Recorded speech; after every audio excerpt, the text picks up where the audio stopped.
Benjamin Moore, Color of the Year show. We're actually going to go backwards. We're going to take a look at the past 10 years of color inspiration with Sharon and Brian, because we have been talking about color with you all for quite some time. If we go back to 2013, this is a shot of you all revealing the 2014 Color of the Year. Look, we're still cute. We're babies. Yeah, 10 years How ago. much older do I look now? Not much Not older. 10 years, no way. You're very well preserved, I would say. None of us do. So let's recap a little bit some of the last 10 years, the big colors that we've seen and the big changes. What would you say would be the big changes? Well, I think over it's the really year? interesting that 10 years ago it was a blue. Like it was breath of fresh air. And Right. I hadn't really thought Like about this. that. So it's really interesting. Yeah, very similar to Similar Polar to that. Sky. Like, Yeah. so it's interesting to see how, you know, what goes around comes around, as they say.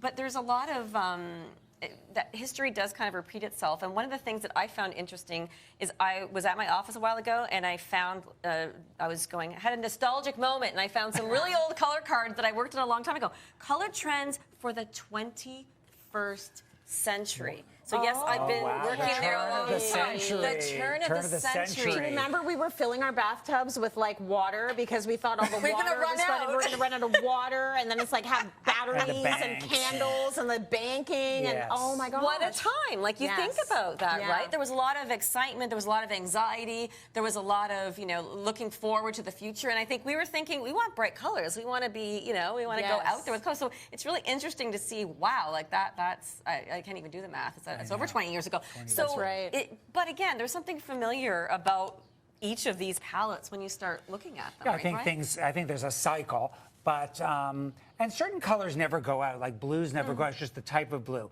Yeah. But I found that, you know, the last decade, the foundation was gray, and we had a lot of gray. And now we're seeing the foundation is becoming neutral. Yep. Creams and Tan. beiges. Yep. We're still adding the pops of color, but that foundation, everything was gray. The walls were gray, the upholstery was gray, everything was Totally. gray. And now we're seeing whites and creams and beiges and the pops of color. And then the colors change along with it. So when we see that sort of almost decade, right, of gray, Yes. you have cooler colors kind of in there. We've been seeing the warmer colors start to come as the tans and the beiges. So really we only are tan or beige or gray, like at the end of the day. But you bring all of these exciting colors in to really make that more personal. Make it Exactly, work. warmer and pop. Do you see, like, do you see an evolution?